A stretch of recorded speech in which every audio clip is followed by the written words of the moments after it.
Let's make hearty beef. This is great for after a heartbreak, maybe after a heartache. I'm not sure if it'd be great after a heart attack, but hey, it's hearty, it's nice, great for winter, and you want to feel warm inside and feel good and comfy. Here on Cooking Simple with Blaze. Yeah, we're never going to fix that, are we? Get your trusted board out. Let's prep our food for cooking. We're going to start with getting our onions, just the stuff we're going to be using to get our food ready. So we're going to be using some onions. We're going to use a green pepper. Well, this one's yellow, and there's a green one too.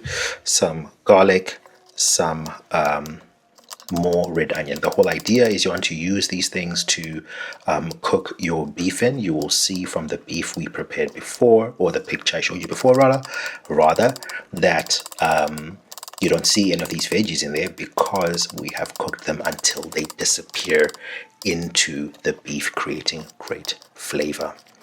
Let's chop everything up into nice diced slices. Start with the garlic, and then we went to the green pepper. Now the yellow pepper, feel free to not use, the colors don't really matter. You can use any color. You can just use green or just yellow or just red, whatever you like. You can use either. I'm using red onion because we didn't have any white onion in the house left.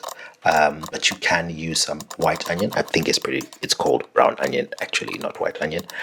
Any onion works, but just to add that nice flavor into your meat. I like to use a lot of onion. Feel free to use a bit less. I like to use lots of it because it tenderizes the meat quite nicely, makes it nice and soft and melt in your mouth. Let's prepare our beef now. We're going to take our beef, put it in a metal dish, I guess. I'm going to be using quite a lot of beef. I'm going to wash that up. This beef is enough probably to feed 4 or 5 people, maybe 6 people. When I cooked this, we ate this meat over a couple of days. I have been told that beef that sits for a day, a stew that sits for a day, is nicer. I think other people call this a curry and not really a stew, but whatever. That sits for a day tastes nicer, and I think it did taste nicer the next day after it sat for a bit. It just tastes good. So I'm chopping it down into little pieces. I like to do it this way because the meat will cook a little faster. This is a long process, so I like to do it that way.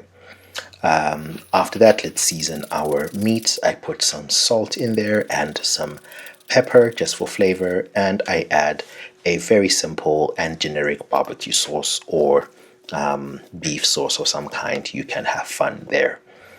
What we're going to do now is take out our pots. I like using cast iron for this because it's going to be a long cook. Let's prepare our rice on the side whilst we do that.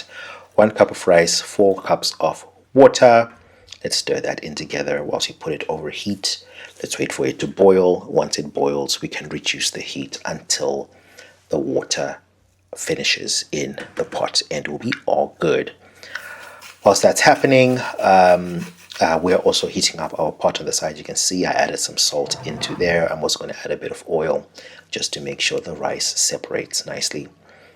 I'm also going to put some oil into the pot once it gets hot.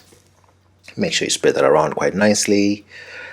And then we are going to start our process of cooking by firstly adding in the vegetables we just chopped up. We're going to roast them for a bit until a nice aroma starts emanating from them. I'm going to speed this up a bit so I don't take up too much of your time. Once they're nicely roasting, just make sure you move them around to make sure they don't burn on the bottom. I'm using cast iron here, so they do tend to stick. Then you're going to add your beef into that, and you're going to stir it together and roast it together, just to seal in the flavor from the salt and pepper and barbecue sauce, spice really, that you've added. And we're just going to do that for a few minutes until the meat is nicely browned on all sides. This is not going to cook the meat in any way. It's just the process is just really to make sure that the flavor has been locked in and it tastes good. Make sure you watch out for your rice. And if it starts boiling, reduce your heat and just you can put the lid on the side like I did, just to make sure that your rice cooks nicely. Once that's done, let's add some water. I put in with some beef stock. You can use any stock or no stock. Mix everything together. Make sure that the meat is fairly well covered with water. And then you're going to reduce your heat to like a mid heat, and then you're going to let it simmer for a while. You let it simmer until everything is reduced. This probably takes half an hour to 45 minutes to do. It might take longer. I guarantee you, the longer you wait, the tastier this will be. So just take your time. Do not rush this. If you rush it, you might not get a great result. So you're going to do this until it reduces. You can see here that there's very little to no moisture left in the pot. You can see that the vegetables have also disappeared into the broth, which is what we are aiming for. It means the flavor has gone into the meat. What I'm adding now is some tomato paste, just making a gravy inside there, just making it nice and hearty. Some tomato paste in there. I'm also going to add a bit of sugar later because tomatoes do tend to get a bit acidy, and sugar does well in cutting that acidy taste from your food so you don't get heartburn or anything like that. I love adding beans. These are pre-cooked kidney beans. I think they're sugar beans. Some beans, whichever beans you like, you can add those. You don't have to add the beans at all.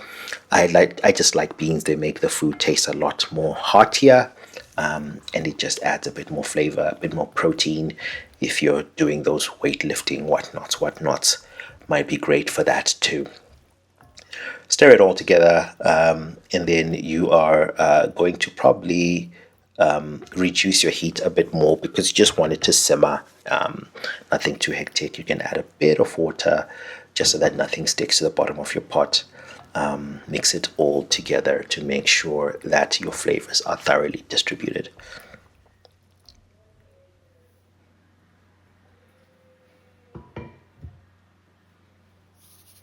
Just add a bit of salt. I added a bit of salt just because I doesn't tasting like the salt I had added before was enough.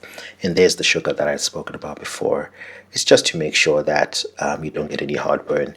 Sugar beans tend to do the same thing where they give you heartburn if you don't add some sugar into them. I wonder if that's why they're called sugar beans.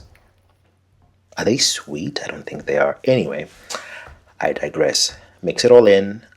Make sure all the side things are also in the pot to make sure your flavor is all in there. Then you're going to leave it to simmer for a few more minutes, maybe 15 or so all the flavor gets nicely into the meat. It's nicely simmering like this. You are close to being completed. You should smell the aromas all over your house, and this should be making your mouth water by now.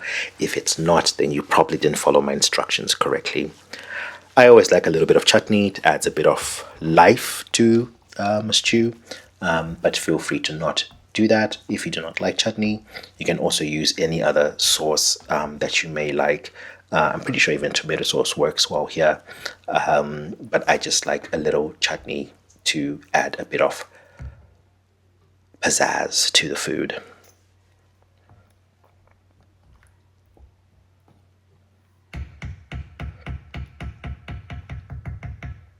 Yummy.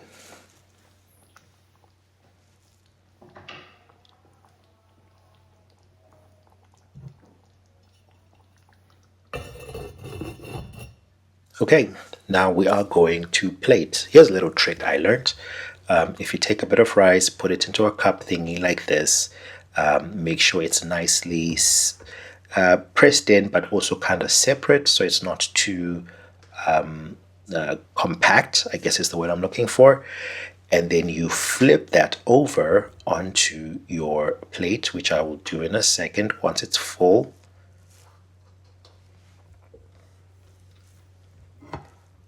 Flip it over, and then you shake, not shake, but really, yeah, shake is the word.